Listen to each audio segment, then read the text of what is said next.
Mr. President? The chair recognizes Representative Gail Chaser.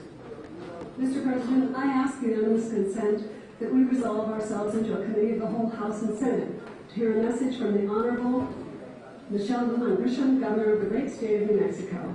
If there is no objection, it is so ordered. The committee of the whole House and Senate will come to order. Mr. Chairman? The chair recognizes Representative Chip. Mr. Chairman, I ask unanimous consent that the chair appoint a committee of 6 to notify the governor that the committee of the whole House and Senate is ready to receive her message. If there is no objection, the chair will appoint Senator Linda Lopez, Senator Leo Jaramillo, and Senator Gay Kernan. Representative Brian Baca, Representative Marion Matthews, and Representative Anthony Ellison. To notify the governor that the committee of the whole House and Senate is ready to receive her message, and at the same time to escort the Honorable Governor Lujan Grisham to the House chamber.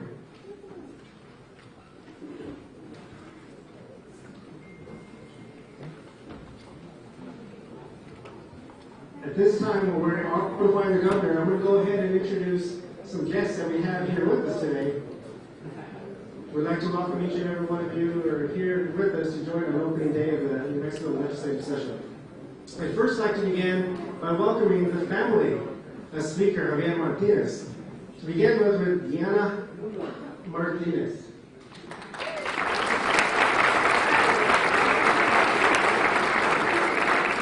Marcelo Martinez, Camilo Martinez, Ana Martinez, Javier Martinez Sr., Daniela Castillo, Margaret Montoya, Carlos Boyer, Alejandro Montoya Boyer, Viviana Castillo, Ricardo Castillo, and Diana Castillo. Guest of Speaker Martinez, Michelle Gilbert. Cynthia Leon Lozano. Maricela Reese Sinaloa. Evelyn Ramos. Teresa Madrid. Octavio Munoz. Alicia Gonzalo.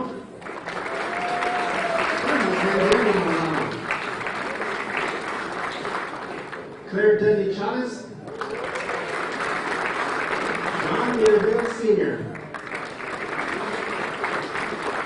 Alan Sanchez. Francisco Sanchez. Leanne Lee. Todd Rich. Summers Felishman. Norty Commissioner. Mike Lofton. James Bowen. Skip Sayre. Jamie Watkins. Adrian Pedrosa. And Valerie Pedrosa.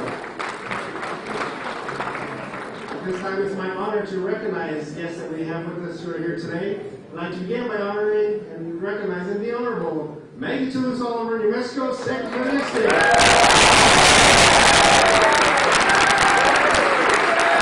The Honorable Deborah Holland, U.S. Secretary of the Interior. The Honorable Teresa Neto Perales, U.S. Congressman.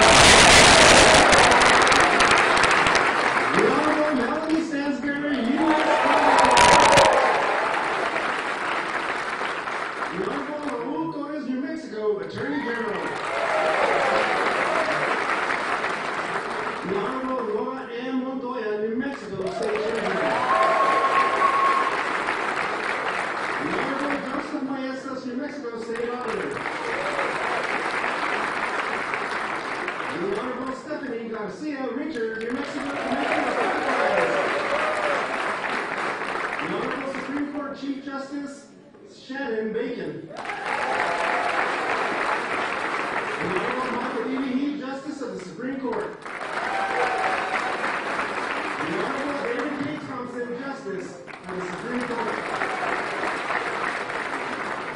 The Honorable Julie J. Vargas, Justice of the Supreme Court. The Honorable Brianna H. Zamora, Justice of the Supreme Court. The Honorable Bertrand Tripp, Chief Judge of the Court of Appeals. The Honorable J. Miles Hennessy, Judge of the Court of Appeals. And the Honorable Christina Bogardis, Judge of the Court of Appeals. The Honorable Zach A. Ives, Judge of the Court of Appeals.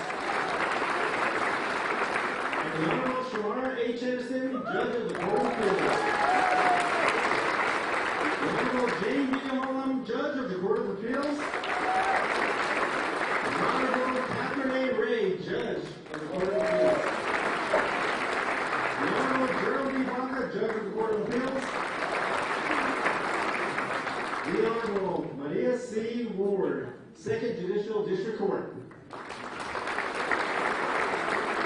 The Honorable George Eichwald, Chief Judge of the 13th Judicial District Court. The Honorable Tim Keller, Mayor of Albuquerque. The Honorable Harold Medina, Albuquerque Chief of Police. The Honorable Clarissa Pena, Albuquerque City Councilor, District 3. The Honorable Ray Graff, Albuquerque City Councilor, District 9. President of the Navajo Nation, Blue Nigrin.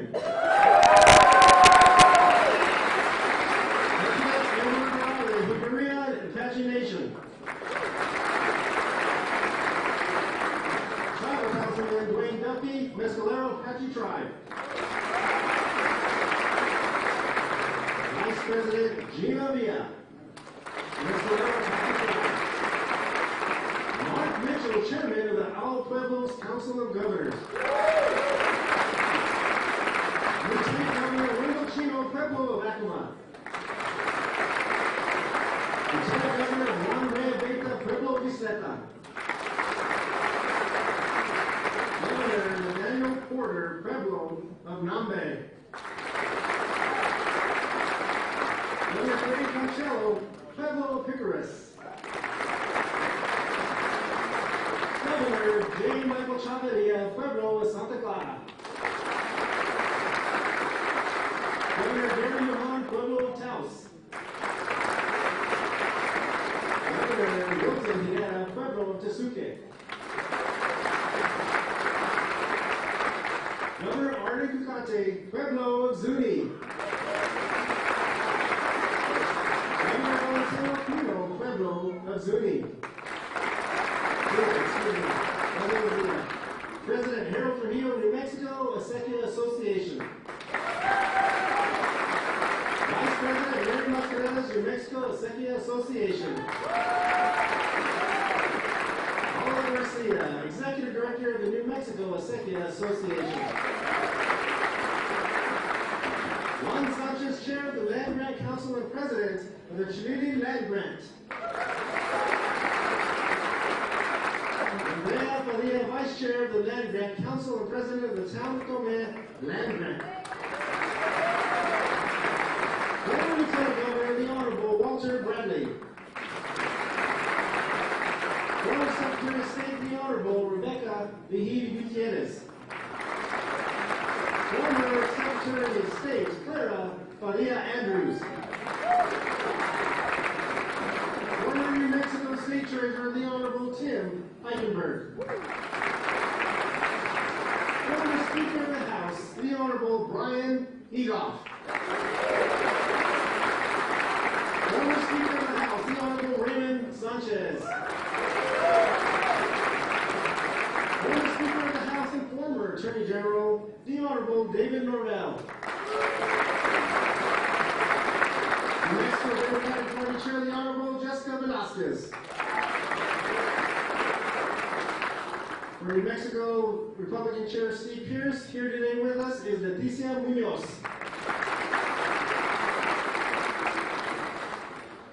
The Honorable Marlo Summer, former Chief Judge of the First Judicial Court. Superintendent of Insurance Russell Toe. New Mexico Public Regulations Commissioner Patrick O'Connell. Santa Fe City Councilor Carol Romero Worth.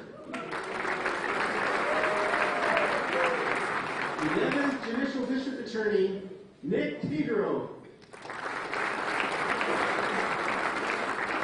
San Juan County Commissioner Steve Lanier. And a very special welcome to wife and son of fallen first responder Fred Beers. With us today we have Anita and Daniel Beers. Welcome.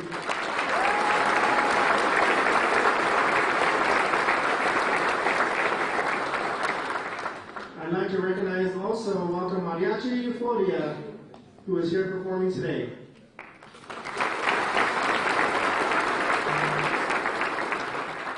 We had Mariachi Group Trio Amigos de Nuevo Mexico. Board members, Pueblo Yakima American Legion Post 116 was Mark Thompson, Sergeant U.S. Army, William Esteban Jr., Corporal U.S. Army, Norbert Aragon, Sergeant U.S. Army, Ralph Patiamo, Chaplain U.S. Army, James Peters, Private U.S. Army, Lloyd Tortillina, Sergeant U.S. Army, Carl Lorenzo, Specialist U.S. Army, Matthew Cerno, U.S. Army, Dennis Felipe, Sergeant of the U.S. Army. Please give him a big round of applause.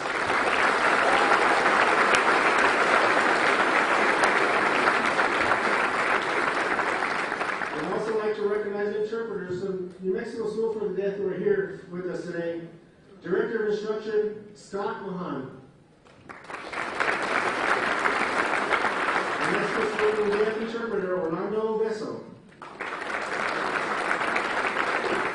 Students of the New Mexico School for Deaf Students, Ezra Pacheco, Jeffrey Jimenez, Yolanda Ocolino,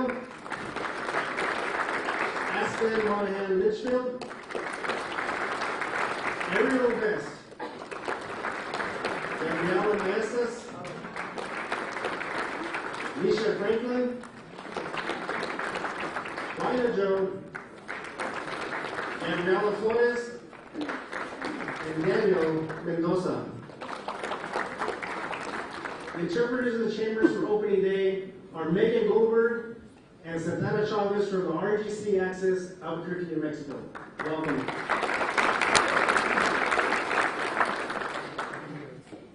Hillary Smith is a fourth generation New Mexican who was inducted into the New Mexico Hall of Fame, Music Hall of Fame, and the prestigious honor of singing the national anthem for President Biden this year.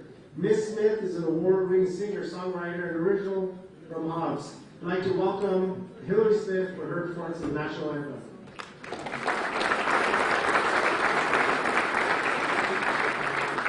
We'd also like to recognize Marie Ward, Chief Judge, 2nd Judicial District. Thank you for joining us today. As well as Barry Michael, Grant City Councilor. The invitation was done today by Reverend Abby Joel Gardner from Santa Maria de la Vida Abbey, who leads Norbertine Community in Albuquerque. And Alan Sanchez, President of St. Joseph's Children's. Thank you for joining us as well. Ceremony observer today was Black Mesa singers from San Felipe Pueblo, Tomas Valencia, Luis Valencia, Eric Valencia, and Sheldon Velasquez.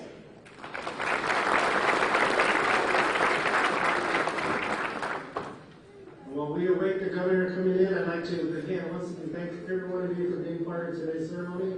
Thank you for the energies, the work that you've done across the state of New Mexico. We look forward to a productive 60-day session. With that, we'll await as the governor makes her way down from the fourth floor to address us with the annual State of the State address.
Honorable Lujan Grisham, Governor of the State of New Mexico.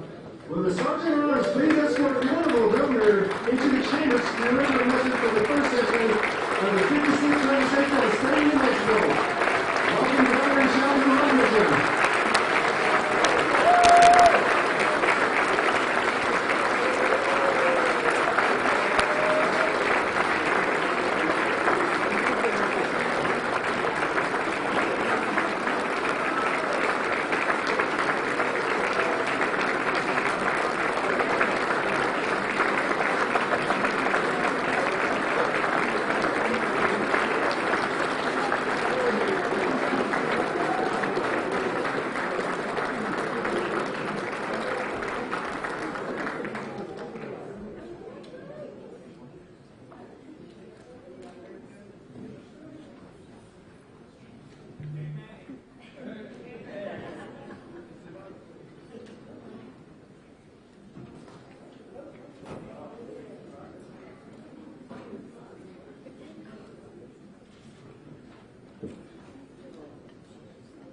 Thank you, Mr. Lieutenant Governor.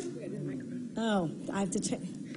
I asked you if you were ready. Didn't I? All right, I'm so sorry. Good afternoon, everyone. Mr. Lieutenant Governor, Mr. Speaker, Madam Pro Tem, distinguished senators and representatives. It's an incredible privilege to be with you today. I also want to recognize, and I know people have been recognized, and that's terrific. The United States Secretary of Interior, Deb Haaland, a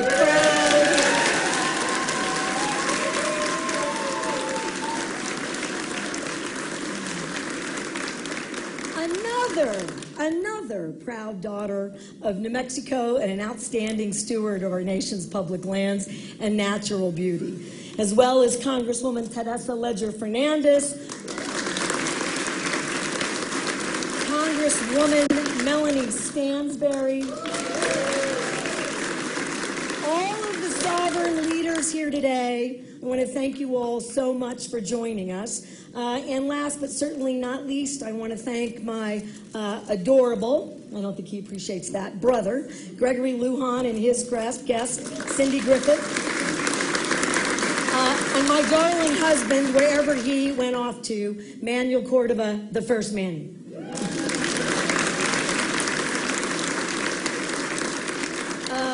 You should all take a seat. You're welcome. It is every single session, but this one, it's been a long time since I've been right here, and it's such a pleasure to be alongside so many dedicated public officials, devoted community leaders, and quite frankly, so many good friends. And it is always my honor to address my fellow New Mexicans.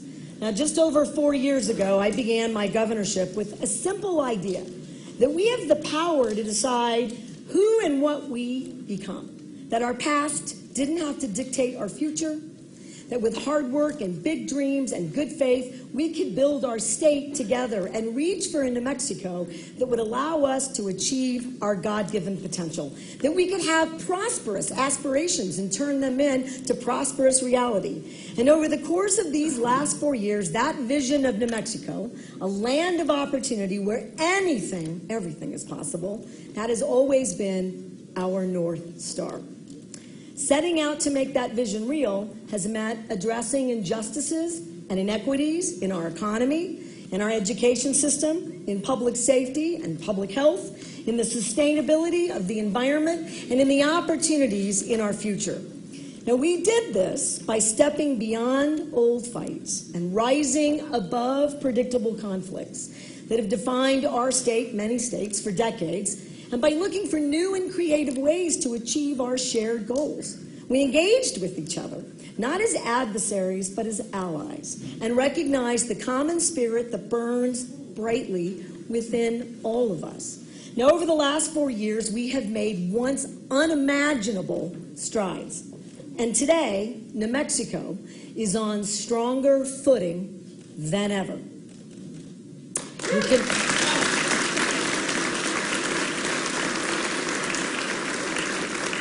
And while I hope it feels good to everyone, let's take a moment. I want to just remind us where we are. In New Mexico today, we have a more robust economy than we have seen in decades. In 4 years, we've made government-offered health care more affordable and education more accessible than in any other state in the nation.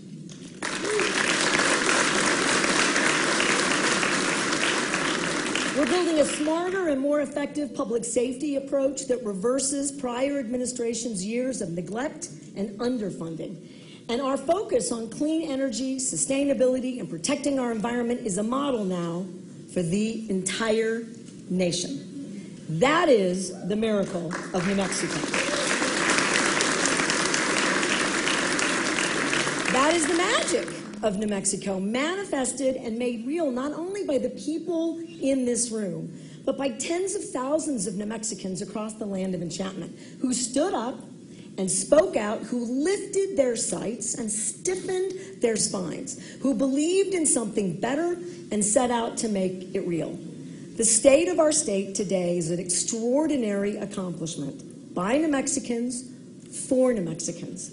And every single one of us should be proud of all of the work that we have done and the impact of every single one of our efforts.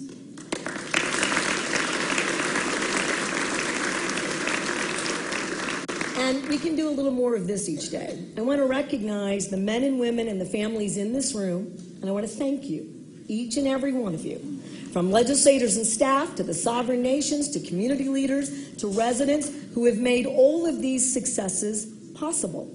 Our achievements belong to all of us. Today, in fact, is a great day to be a New Mexican. But the truth is, the state of our state isn't just about today.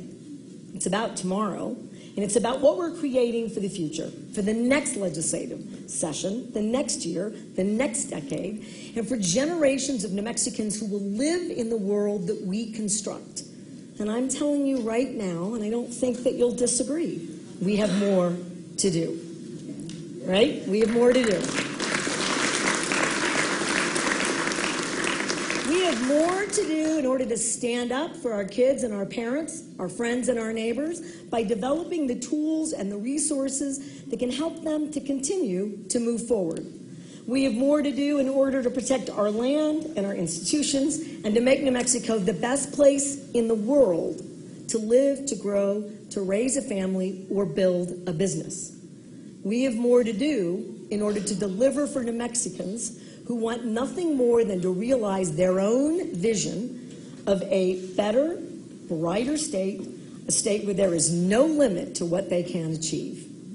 That's why I'm laying out priorities that will double down on the progress we have made, that will provide more help to our communities, and that will unleash the spirit of opportunity and innovation that is our state's greatest asset.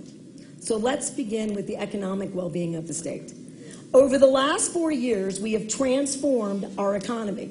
We have unleashed the potential of our entrepreneurs and our job creators and enhanced the power of the working people who drive them forward. We created 30,000 new jobs in the last year alone.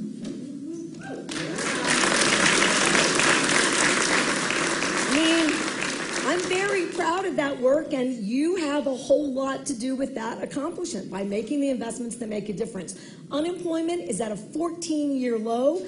We saw a record $7 billion in annual visitor spending, and we've enacted $400 million in permanent tax cuts for New Mexicans.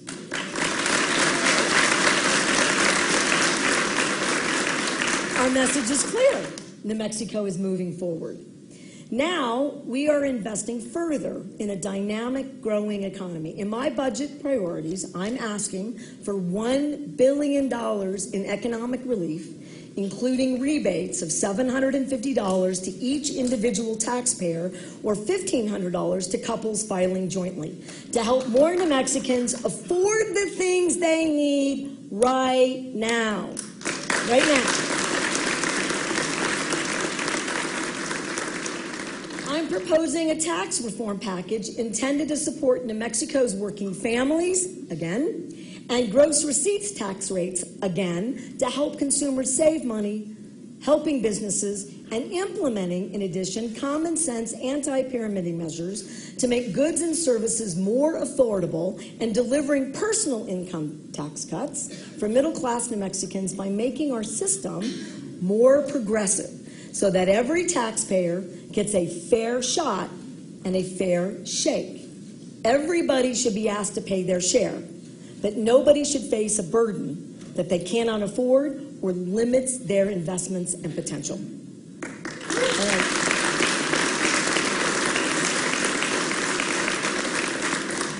That same principle applies at a time when New Mexicans across the state are working hard to rent or purchase homes that are too often out of reach. Whether we're talking about the over 2,000 New Mexicans who are currently homeless, or the many more who are at risk of being homeless, or renters who are struggling to keep their heads above water, or individuals who have spent years saving to become homeowners and see rising home costs outstripping their dreams. My administration is taking action. I'm requesting for over $100 million for new housing programs.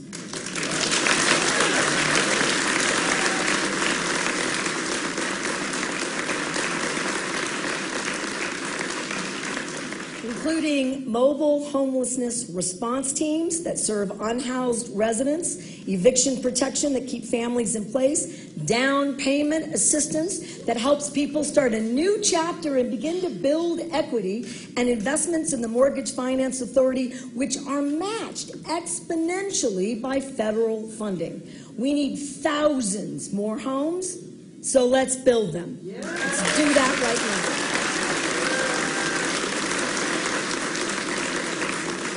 The benefit of these programs are real and, pardon the pun, concrete.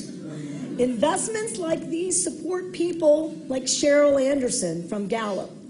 Growing up, Cheryl's family was always moving, and her mother dreamed of having a forever home. Shortly after Cheryl turned 18, her mom passed away, but not before she made Cheryl promise that she would one day purchase a home of her own. And today, with the help of New Mexico's down payment assistance program, Cheryl has made that dream a reality and kept her promise to her mom. Now Cheryl and her own young children have a place to call their forever home. Let's make that available for every New Mexican.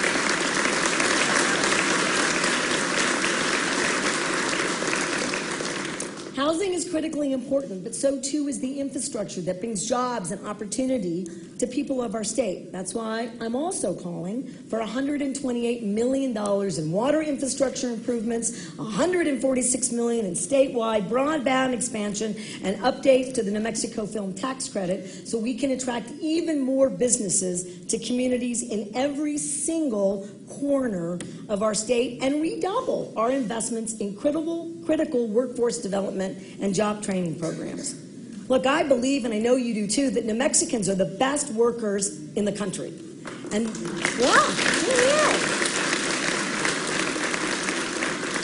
and we are creating the conditions that bring them lifelong careers. Now, in order to fill those new jobs, we have to help our students develop the in-demand skills that they need. And that, thank you. All right, an entrepreneur right there, in demand, those skills. And that means providing a good education at every age. Now, that has been my priority since the first day of my administration, which is why over the last 4 years, we have supercharged our education system, designing and delivering cradle-to-career support that gives New Mexicans the tools they need to thrive. Our investments in child care and early education are bringing quality pre-K to 3- and 4-year-olds across the state. And our commitment to making education accessible and affordable is lifting families out of poverty for the first time in decades and putting them on a path to success.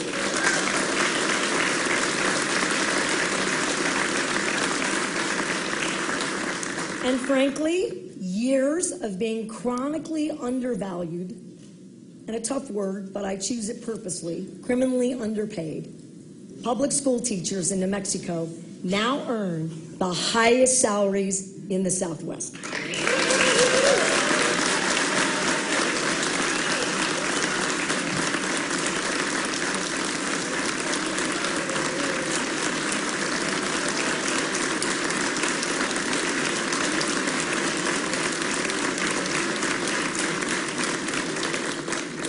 The Opportunity Scholarship is providing free higher education for New Mexicans of every age, every background, and every walk of life, so that every person in our state has a chance to achieve their full potential.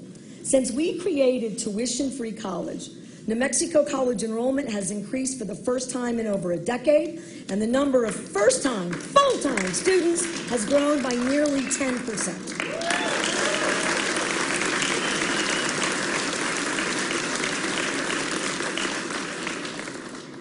I'm going to take this to the bank. It's the second highest college enrollment gain of any state in the country.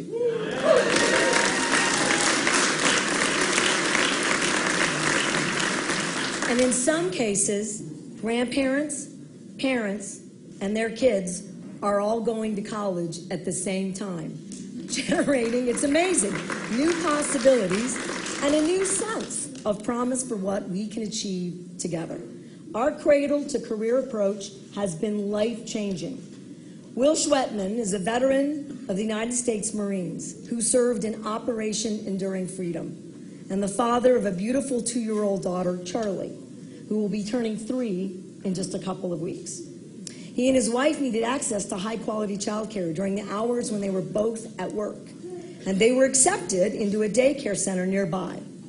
But the tuition was almost as high as their mortgage. And Will was worried that the cost would be impossible to afford. With the help of our child care assistance programs, expanded income eligibility, and waived parent co-pays, Will was able to get most of the cost taken care of. And a few months later, Charlie was accepted into a new state-run daycare right here in Santa Fe that has a top-notch staff and followed his work schedule. Through our programs, Will has been able to stop living paycheck to paycheck. Now he's saving for Charlie's future and to give his daughter the best possible environment to help her learn and grow.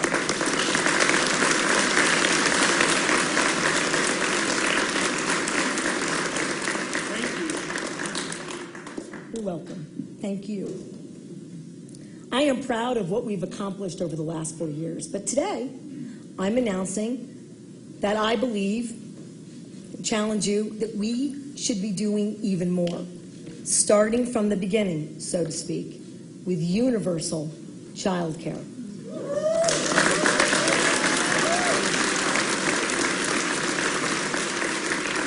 As our highly successful, and a shout out, now nationally and internationally recognized early childhood education department and trust fund, and as that grows, and with our new nation-leading constitutional right to early childhood education,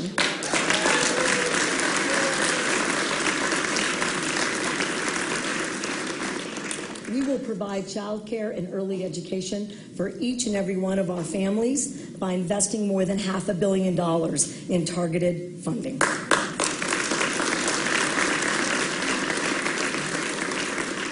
We're also going to extend learning time in our K through 12 classrooms and provide the resources our teachers and administrators require to do that work.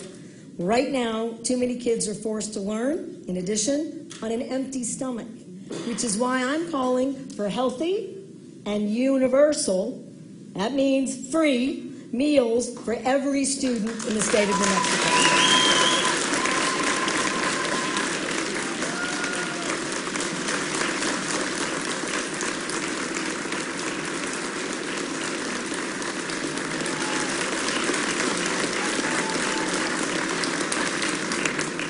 We're going to do that with an additional $20 million investment in school kitchens so they can offer the fresh and nutritious foods our kids need to thrive. Now we're going to call this program Kids Kitchens. And wherever kids are, there ought to be a kitchen working to keep them healthy, strong, and ready to learn. And with this program, New Mexico is literally providing food for thought. Yeah, I love it.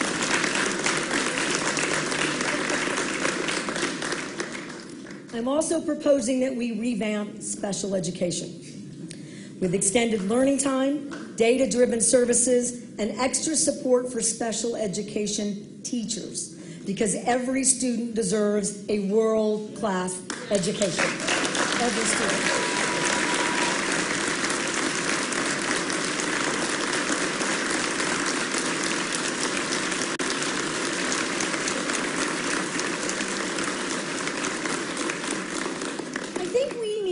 In order to show our appreciation for the amazing people who work in our schools. I'm also proposing that New Mexico cover all health care premiums for school personnel. Yeah.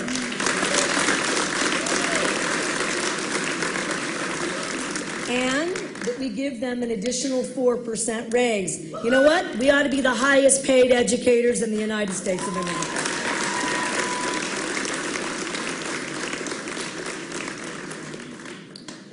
Public school staff should be able to focus on our kids' learning without worrying about their salaries being drained by healthcare costs or, quite frankly, anything else. These stability investments are generationally changing the way in which New Mexicans will thrive and succeed. And I have no doubt that we can achieve that as the first state in the country to achieve those smart public education cradle to career investments. So let's do it. Well, I already said it. Look, these make our education system smarter. They make it more effective. They make it more comprehensive. It's fairer. And it supports every student, every day, in every classroom across the state. That vision not only is achievable, but we have an obligation to make it so for the families and the folks dedicating their lives to public education. So let's get that done, I hope, this legislative session. Now, as many of you know, my dad was a dentist. He was one, and I think actually it might have been the very first, kind of so-called at the time, public health dentists, and he brought then oral health care and public health services to many parts of New Mexico that had no health care services of any kind at all. And growing up, my brother and I saw firsthand how many communities across the state really struggled to access the care that they needed. And that's why we've spent the last 4 years, this administration, investing in rural and underserved communities. Now we thank you. You guys did great work. We created a health care affordability fund that saves New Mexicans money, means they have access and coverage. I want to also point out that it made our premiums on the exchange the lowest in the country. These programs work. We increased Medicaid reimbursement rates, we capped monthly insulin co-payments, and we are rebuilding our behavioral health system after nearly a decade of neglect and limited co-pays for many behavioral health services.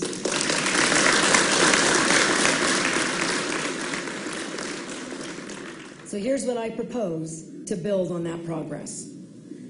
I want us to look again and invest $200 million to establish a rural healthcare delivery fund. Right?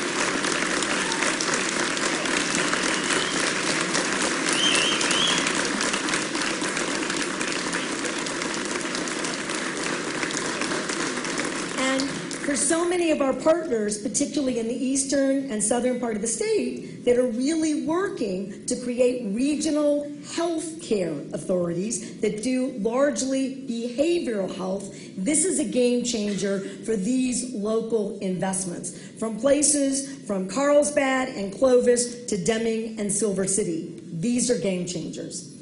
I say we mandate transparency in drug pricing.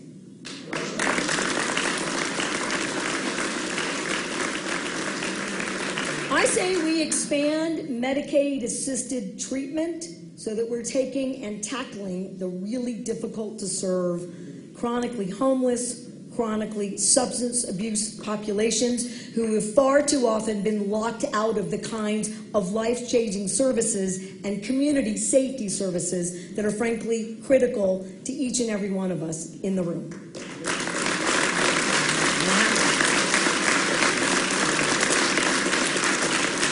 I say we open additional school-based health centers and serve 25,000 more students in those centers.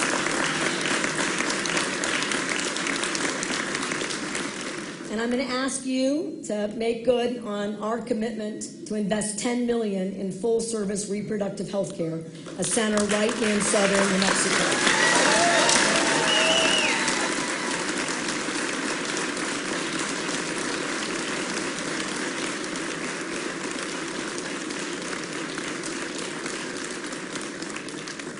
And while we're at it, let's codify abortion rights in state statute to make it the law of the land.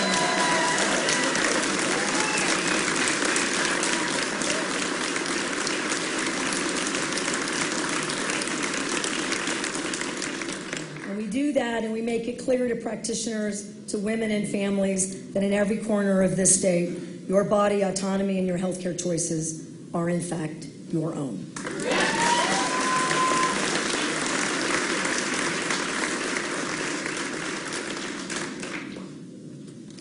And this is the big one, and I say we create a brand new department, the New Mexico Healthcare Authority, an innovative initiative that puts all of our healthcare services under one roof and brings us a step closer to universal healthcare in New Mexico.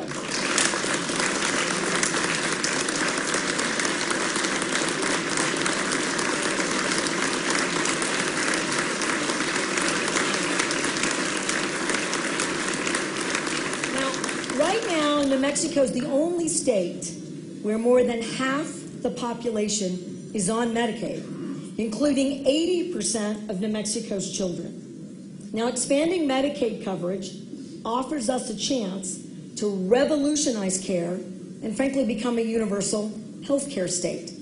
And that's exactly what this administration intends to do, building a healthier, longer living, more prosperous New Mexico, where we can live for our dreams and decrease the fear and hardship of untreated chronic conditions in the process, right? And I want to make clear that achieving that distinction isn't only really a very exciting opportunity, but frankly, for each and every one of us, it should be a moral obligation. If we believe in equality, like we say we do, and if we believe in justice, like we say we do, we ought to make sure that every New Mexican of every background and circumstance can access high-quality care. And we ought to be using every tool at our disposal, frankly, including the billions of dollars that come from the federal government to provide better benefits and care for every single New Mexicans. So I propose that we declare right now, today, that this is where we are headed and that we can and we will, quite frankly, get there together.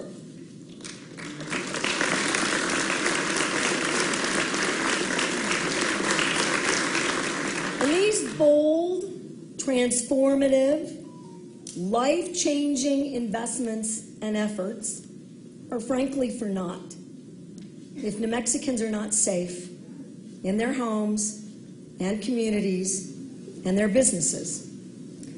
You and your family can't thrive when you're worried about the safety of your child in school, your spouse at work, your own safety as you fill up at the gas station.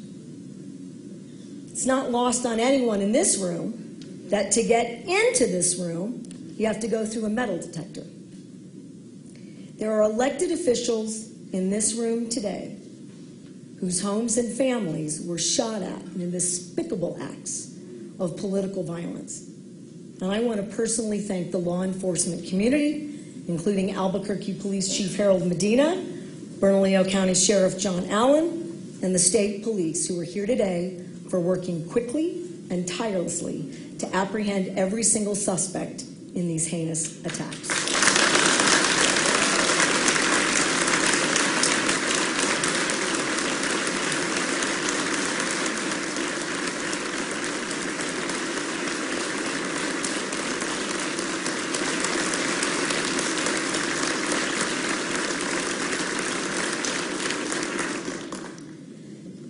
And while I know we are all proud of the strides we have made in partnership with law enforcement over the last 4 years, and we have supported law enforcement from day one to get 1,000 additional officers into New Mexico communities and make our state a safer place to live. And while those efforts are bearing fruit, and in fact I am proud to say that the New Mexico Law Enforcement Academy trained more than 400 officers last year. It's the most in recent memory. And I'm going to ask you to wait. We are preparing to train the largest class of cadets in New Mexico history, a 44% increase over the previous class. These investments are working. That is what it looks like when we provide law enforcement with the tools they need to get the job done.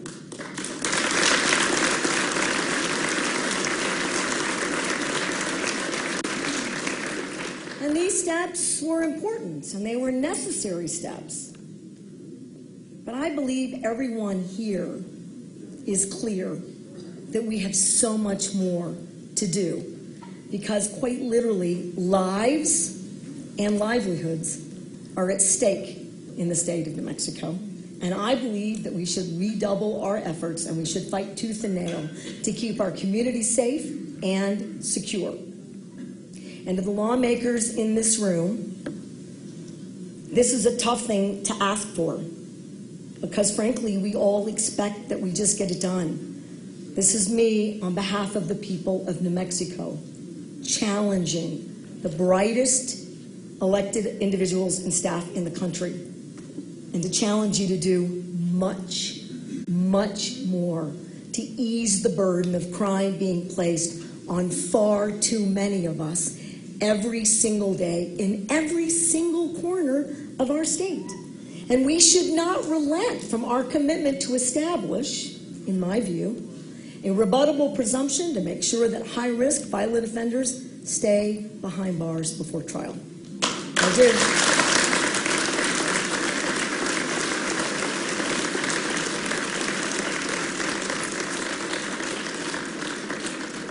This administration, and I think New Mexicans, want the tools to tackle organized crime and the criminals who fund it through retail and commercial theft. We want to smash the syndicates that are terrorizing our businesses and our business communities at large. And we should all be about that. And we will continue to expand our police force to make sure our law enforcement has the personnel, training, and tools to serve our neighborhoods effectively. And I'm going to call for an additional $100 million investment in the Law Enforcement Recruitment Fund to continue supporting the hiring and training so we get to that 1,000 plus law enforcement officers all across this beautiful state.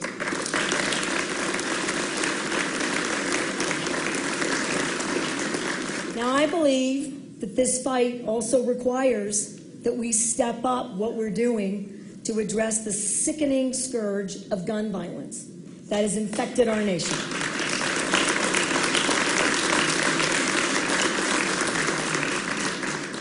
Over 1,000 guns are stolen every year in Albuquerque alone.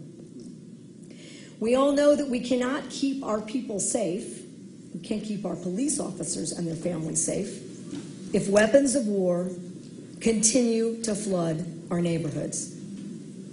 That is why I am calling for a ban on assault weapons.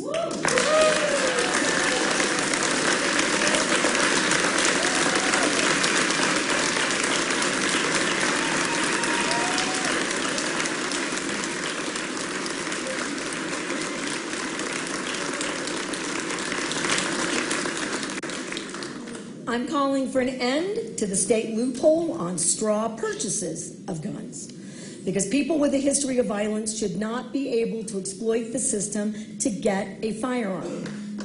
They should not.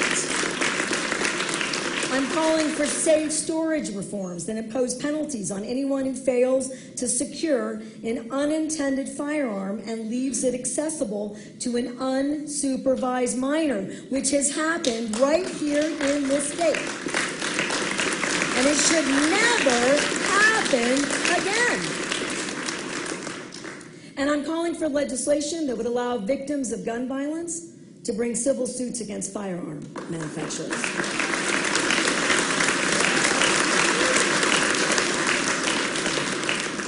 If we are bold and clear in our knowledge that now is the time to do the right thing, we can save lives and protect futures. Now, I'm determined to succeed, and I know that you know this. I'm pretty relentless. I'm not going to let up, and I know there will be other ideas and other strategies. And I know that we're going to work together. We're going to debate. And I hope those debates are effective, concrete, unabashed, good dialogues. Not angry, but about what really does this. There isn't a single person in this room who should let up for 1 minute in these debates and efforts until New Mexico is the safest state in the nation. End of story.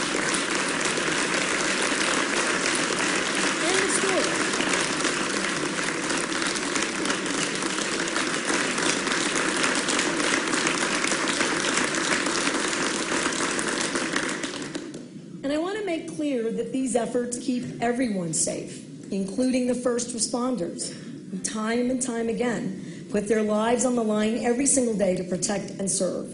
And frankly, we've seen too many lost lives, not just to gun violence, to other issues and accidents, and far too many fallen heroes in New Mexico. And I'd like today to recognize Anita Beers, who is with us today. I don't know where you are. There.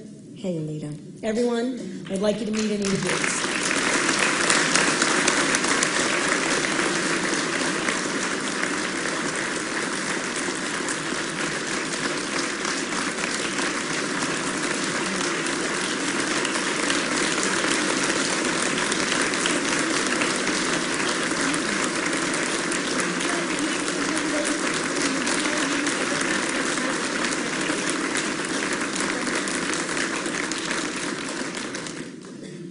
Anita's husband, Bernalillo County Sheriff's Department, Lieutenant Fred Beers, someone I never met, but who I wish I had met after knowing his family just for, frankly, a few minutes, lost his life in a helicopter accident alongside 3 others, Under Sheriff Larry Corrin, Deputy Michael Levinson, and Bernalillo County Fire Department Lieutenant Matthew King, while assisting with the firefighting efforts in San Miguel County.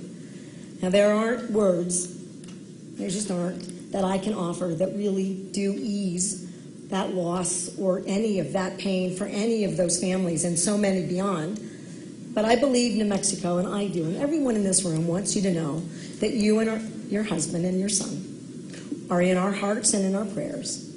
And I'm proud to say that, as I promised, our budget includes $500,000 for the Lieutenant Fred Beers Honor Guard Memorial Fund to help New Mexico departments purchase clothing, flags, and other Honor Guard supplies so that our fallen heroes can be buried with dignity and respect.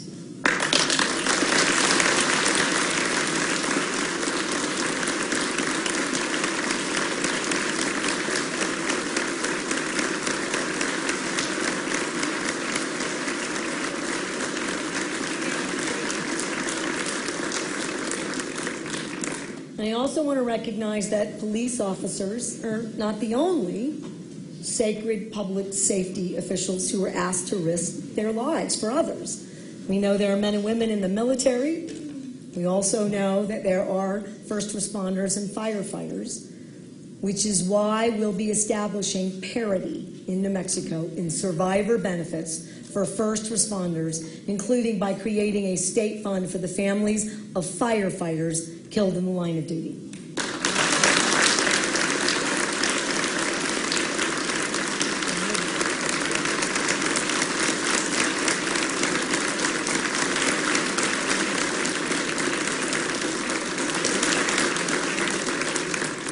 We have a sacred obligation to heroes like Fred, who put themselves in harm's way, and to the loved ones who can only hope for their safe return.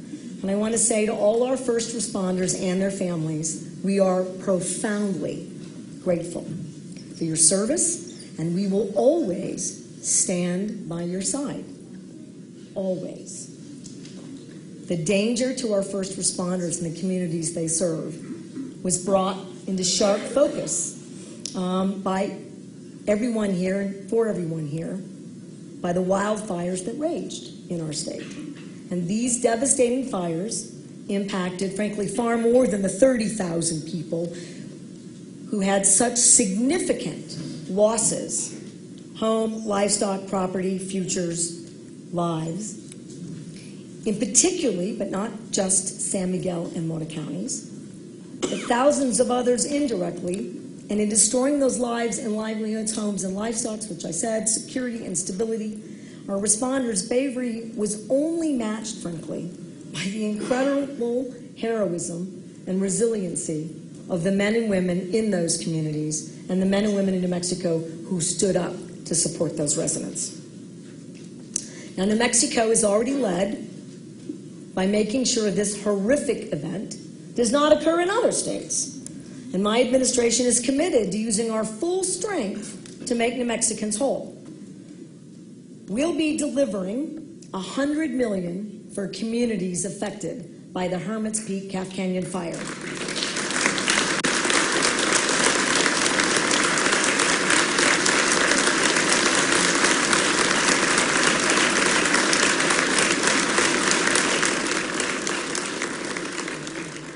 I propose that we make sure that that fund is available so that we can begin rebuilding their homes, their lives, their infrastructure without waiting for the federal government's investments to be distributed. All right? So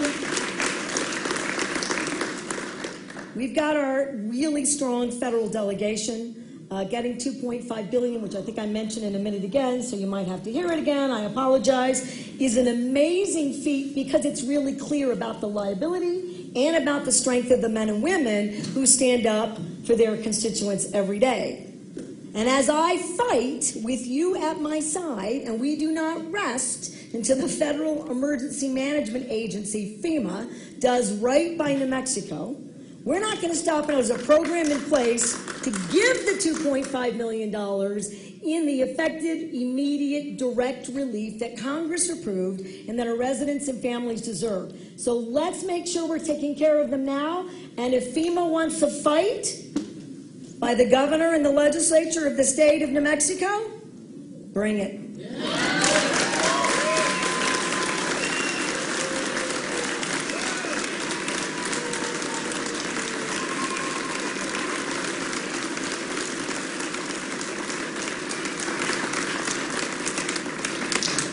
Now, we know the fires were intensified by extreme weather brought on by climate change, and since the beginning of my administration, we have taken that threat seriously, embracing science in order to mitigate climate change's devastating impact, protect our environment, ramp up clean energy production. Through our 30 by 30 initiative, we are guarding New Mexico's natural resources, increasing access for outdoor recreation, and building climate change resilience. We have more than doubled our wind energy capacity and authorized community solar projects, creating exciting clean energy opportunities and jobs that are powering our state.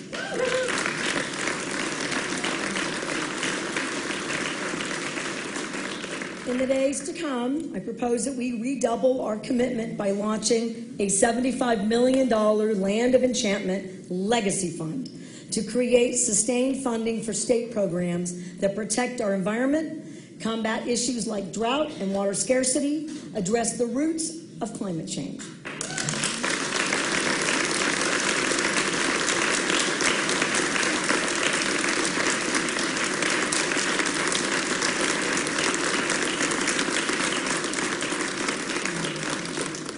This fund will bolster initiatives like the River Stewardship Program, which safeguards our waterways so New Mexicans can continue to hunt, fish, and access clean water, offering economic benefits for this generation and those to follow, while strengthening our fragile ecosystems. It will support work like the Healthy Soils Program, which promotes resilient farming, ranching, and other agricultural management so that the fruits of our land can continue to feed our people. It will provide resources to endeavors like the Outdoor Equity Fund, which allows young people from every background and every community to take advantage of the great outdoors. And already, and thank you to the New Mexico State Legislature and the leadership of many of you right here, that fund has already supported 130 organizations that are introducing 37,000 young people to transformational recreational experiences, and has become, like so many other things that we have done in the state, a model for other states and now the entire nation.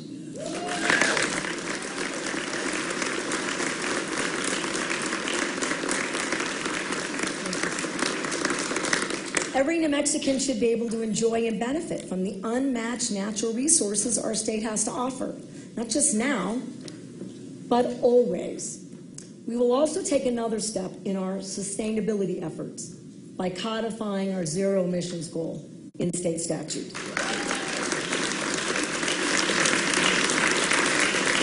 There should be no question that New Mexico is committed to a cleaner, healthier future.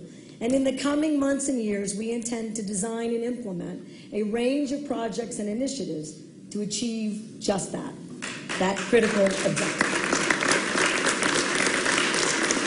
And we're going to take on this challenge in the same way we have approached all others, with creativity, with tenacity, and with bold and innovative spirit that has always driven New Mexico forward.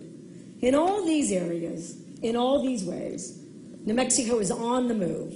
In our economy and our education, New Mexico is on the move. In our public health and public safety, New Mexico is on the move.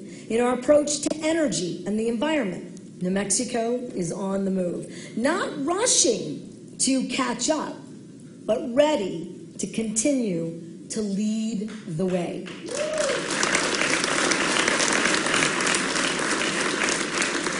We are moving towards a horizon of limitless opportunity, of extraordinary prospects, of indescribable beauty and unrivaled prosperity. Of course, I have no illusions that our path will be straight or simple. There will be challenges to face and obstacles to overcome. But I also have no doubt that if we meet this moment, we seize this momentum, that we can continue to create the New Mexico we know and we have always believed in. We have proven in so many aspects that it is possible, and staying the course is the right work for every single New Mexican, New Mexico family.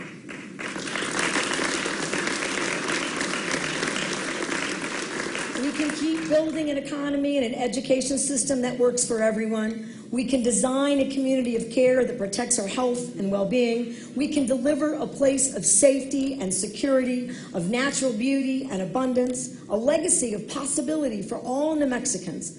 Ultimately, that's what this work is about. That's who this work is for.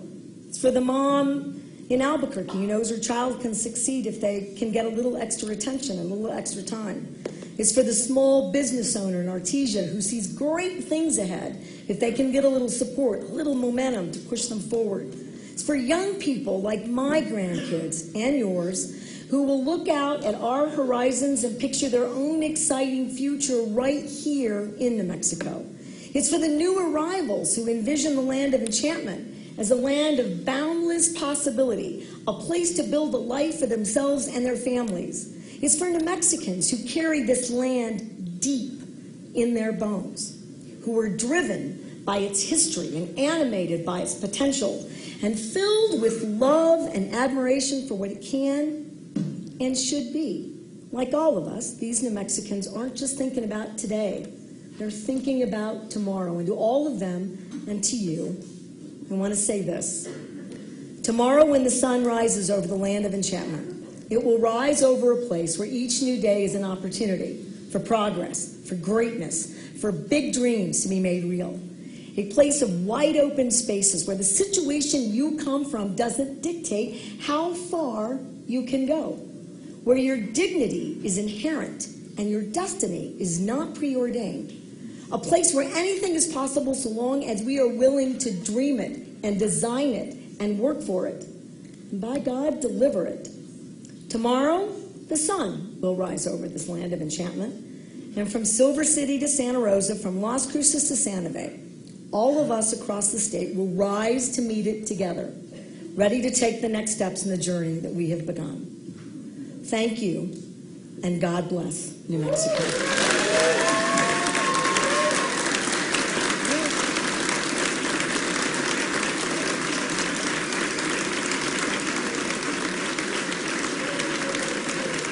That is Governor Michelle Lujan Grisham, just wrapping up her 2023 State of the State address inside the Roundhouse. I'm Gene Grant, host of New Mexico in Focus. We'll be covering this Friday night at 7 o'clock, of course. She covered a lot of territory here.